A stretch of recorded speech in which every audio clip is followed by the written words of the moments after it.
Você está ouvindo o podcast Missionando, da Agência Presbiteriana de Missões Transculturais.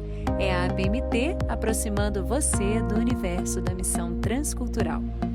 Você encontra o nosso podcast nas principais plataformas de áudio.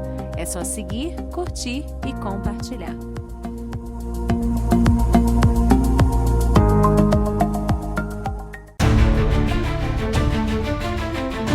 Olá, eu sou o missionário Marcos Azevedo, servindo aqui na França. Hoje, em nossa reflexão missionária, vamos falar sobre a importância da reforma protestante e a missão. Esses dois temas extremamente importantes, relevantes para todos nós.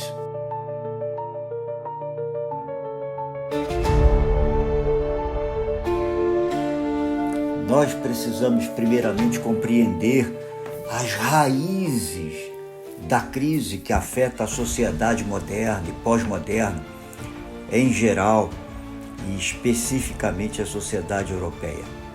Essa compreensão ela é extremamente positiva, pois de um lado permite identificar melhor os desmandos causados pela falta de ética e de outro lado suscita uma reação salutar que explicita valores éticos a serem buscados na atividade política, econômica, social, familiar e mesmo sem grandes expressões na vida da igreja francesa, que também se identificou tremendamente com a cultura moderna e pós-moderna. Na verdade, você que nos ouve, aqui no Velho Continente, vive-se uma cultura pós-cristã, e até mesmo uma cultura anticristã, onde os desafios são ainda maiores.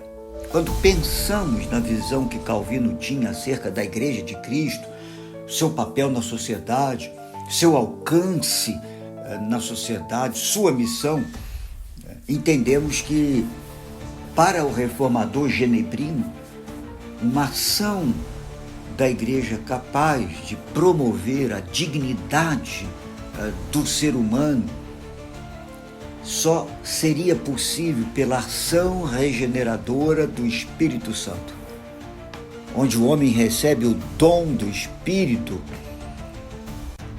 e em Cristo Jesus ganha uma nova vida.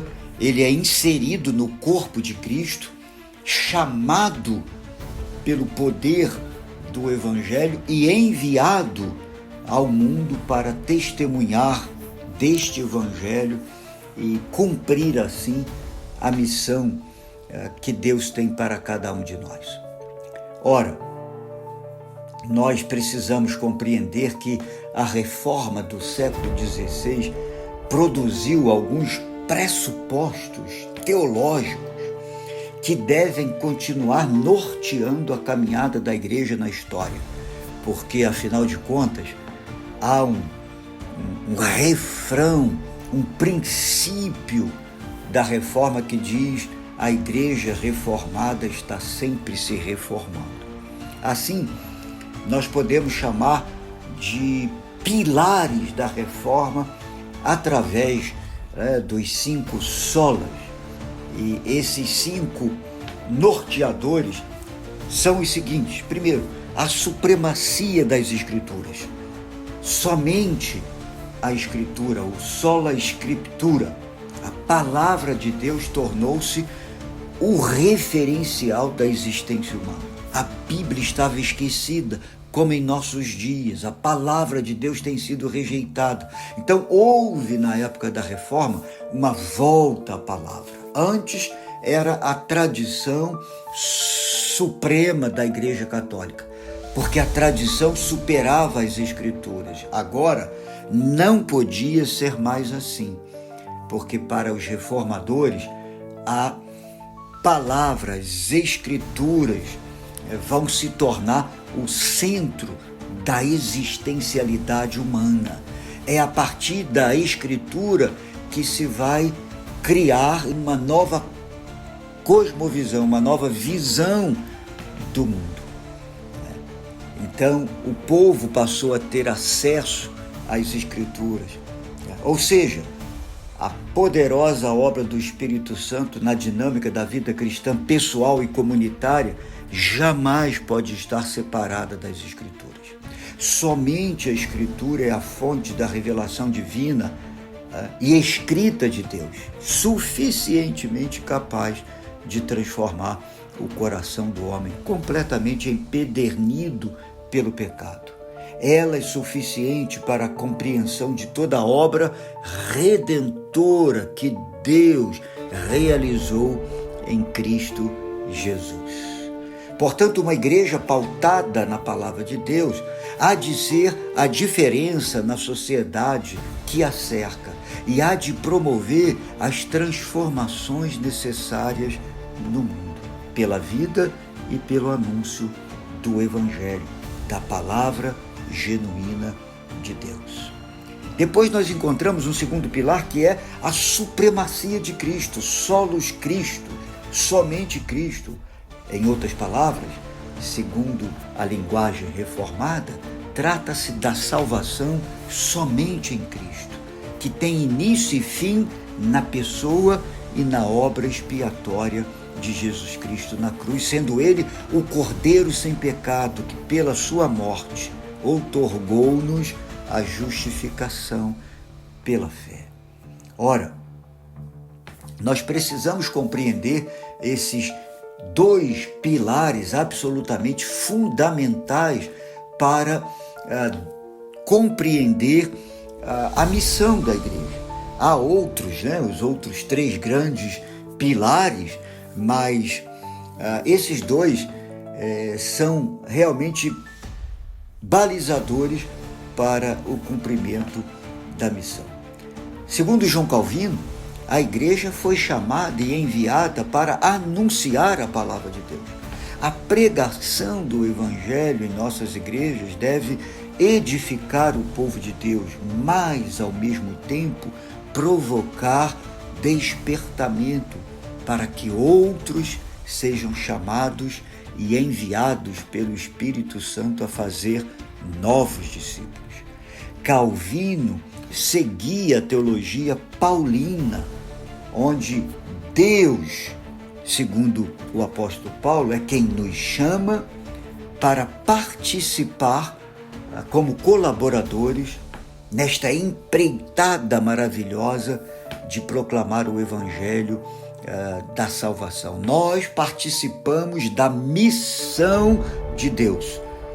Assim, para Calvino, a igreja é este instrumento de Deus que, chamado por ele mesmo, é enviada para o mundo para o testemunho e a proclamação do Evangelho.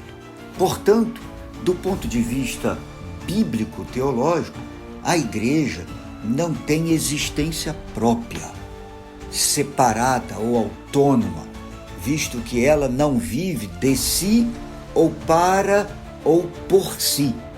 Três danosos equívocos para o sentido do ser igreja, visto que ela é enviada, ou seja, ela vive para cumprir a missão, atender àquele que a enviou, encontrar aqueles para os quais foi enviada, falar a mensagem que lhe está destinada a proclamar e aproximar aquele que a enviou e aqueles a quem deve buscar para cumprir sua missão de mensageira, de proclamadora da boa nova de salvação. Portanto, você que nos ouve, creio que necessitamos compreender urgentemente que a igreja só é igreja quando cumpre a sua missão na história como instrumento de Deus. Felizmente, a Igreja de Cristo não foi constituída apenas para cantar belos hinos, cantar belos cânticos. Ela foi chamada, ela foi enviada para a proclamação das boas novas do Evangelho. Calvino tinha esta visão missionária ele fundou a Academia de Genebra, ele preparou obreiros, ele formou pastores, ele enviou a partir de Genebra pastores para a França, para diversas partes da Europa, enviou inclusive uma comissão para o Brasil, onde tentou-se criar a França Antártica. Isto era visão missionária do nosso grande reformador e teólogo João Calvino. Ora, o mundo de hoje, como o mundo no tempo de Calvino, necessita urgentemente ouvir e receber a mensagem do Evangelho. O pecado que assolava a sociedade daquela época é o mesmo que continua destruindo vidas em nossos dias.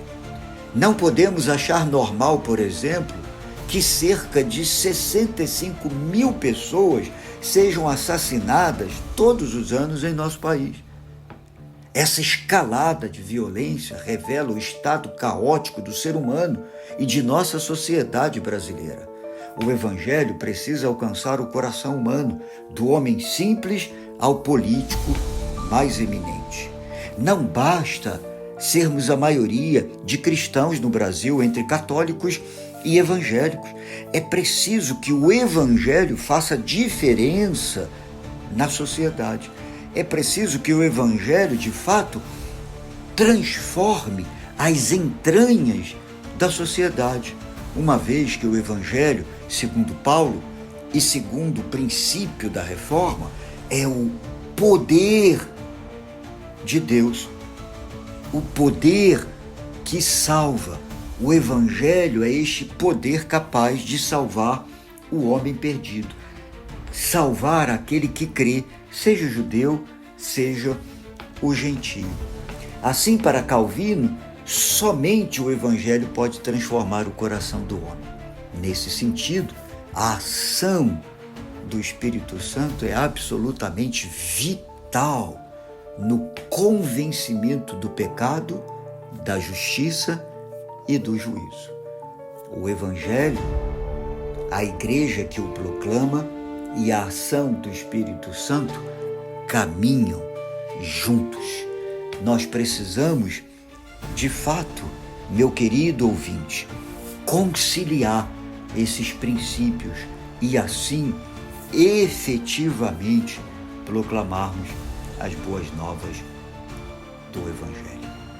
Por ter o Espírito uma característica essencialmente missionária, seu desejo é que a igreja também tenha como finalidade principal a obra missionária. A igreja, portanto, é a comunidade na qual Jesus continua vivo nesta terra, operando sua missão libertadora através do Espírito Santo.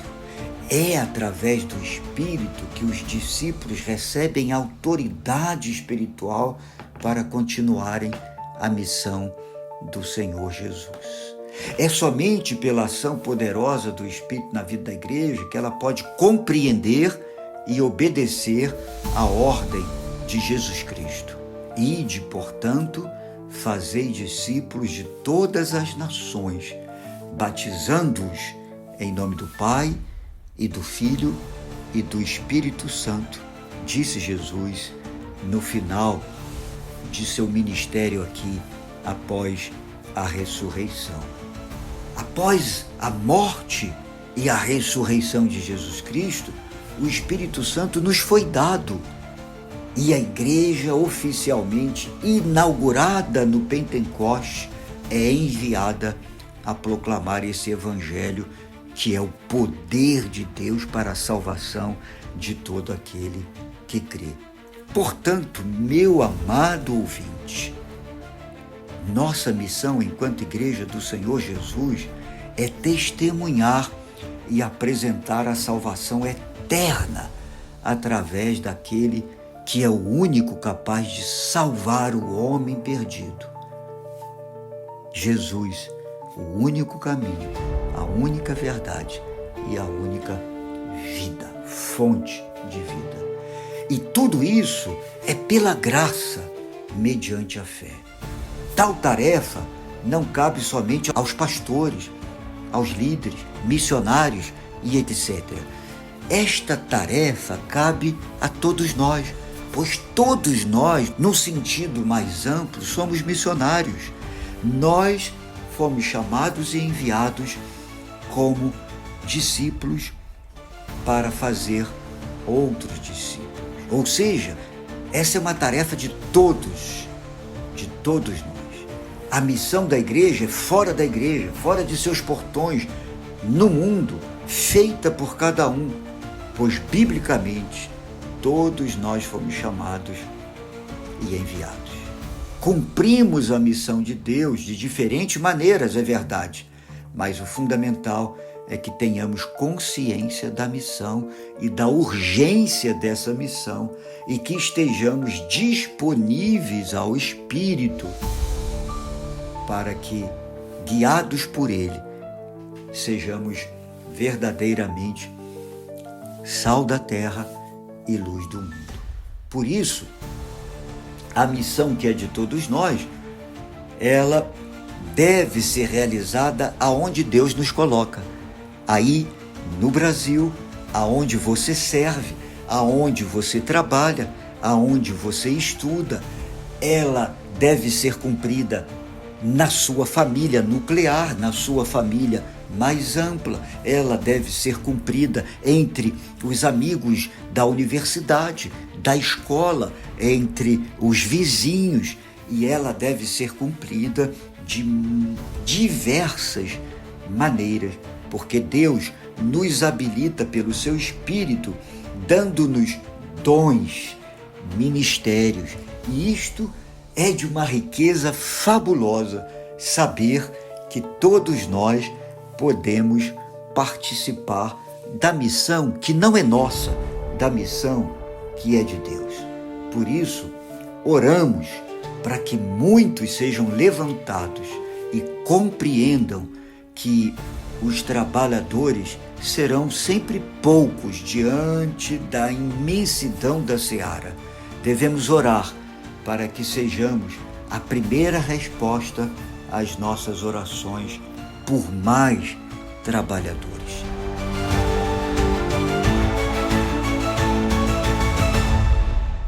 Nesse mês que comemoramos mais um ano da Reforma Protestante, tenhamos esta consciência que reforma protestante e missão devem sempre caminhar de braços e de mãos dadas. Deus o abençoe. Soli Deo Glória.